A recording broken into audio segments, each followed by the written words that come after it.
Greetings again everyone. In this video we'll be looking at an advanced level high school mathematics equation that we would like to solve. In this solution we'll be using complex tools to solve our algebraic exponential equation. Now as usual you can pause this video and see if you can do this one on your own.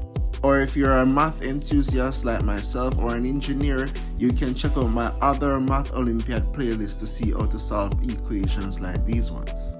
Now we start to solve this equation by using our logarithmic rules to simplify our equation. So we take the natural logs of both sides of this equation, so we have ln x to the power of x is equal to ln 49. And then we apply this logarithmic rule where we have ln x to the power of y is the same as saying y times ln x. So then what this means is that we can apply our rule here where we have ln x to the power of x and here where we have ln 49, as 49 is the same as 7 squared.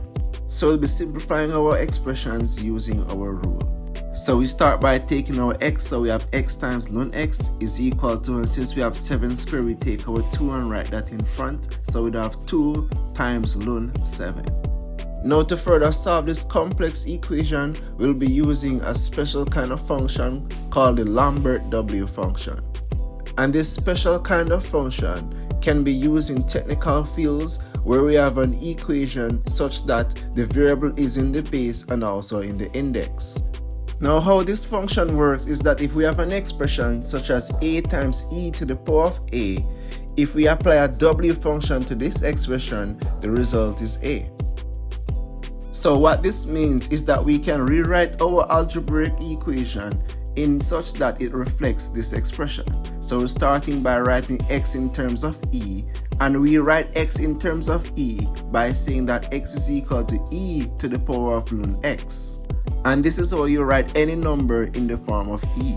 So in our algebraic equation, we'll be rewriting x in the form of e.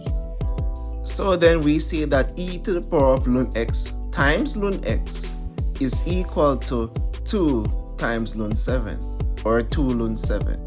Now let's see what we have here. We have e to the power of ln x times ln x is equals to 2 ln 7.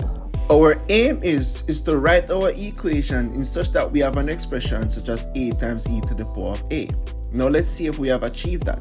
Now if I rewrite our expression on the left, we can see what we have clearly. So we have ln x times e to the power of ln x is equal to 2 ln 7.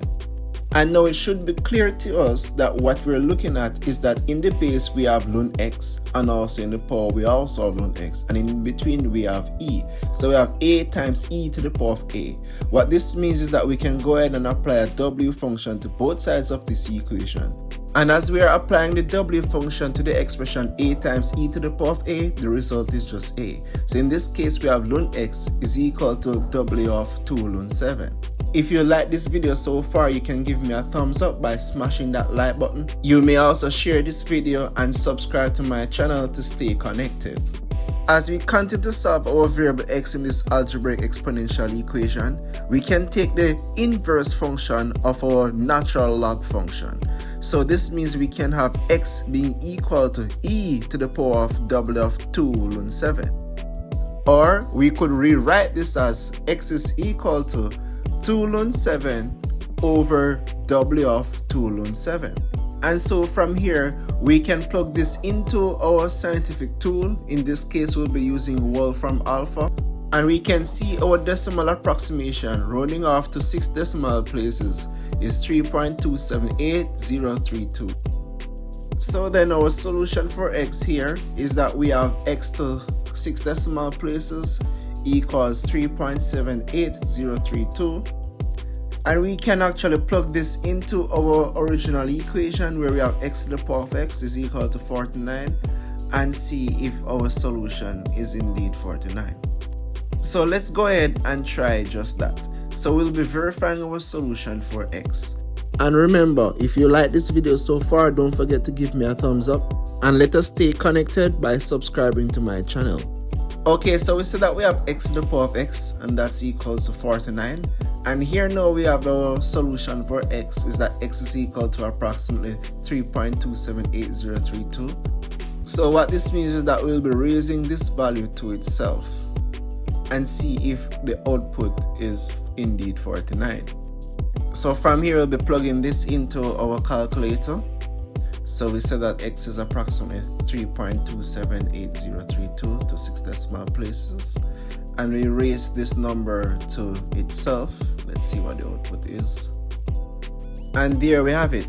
X is indeed equal to approximately 3.278032. So now that we have our solution being verified, so we have come to the end of another exciting lesson. I hope that this was very informative. Please remember to smash that like button, share and subscribe to my channel for us to stay connected. And I hope to see you again soon for my next video. And until then, I'll see you again soon. Thanks again for watching and take care.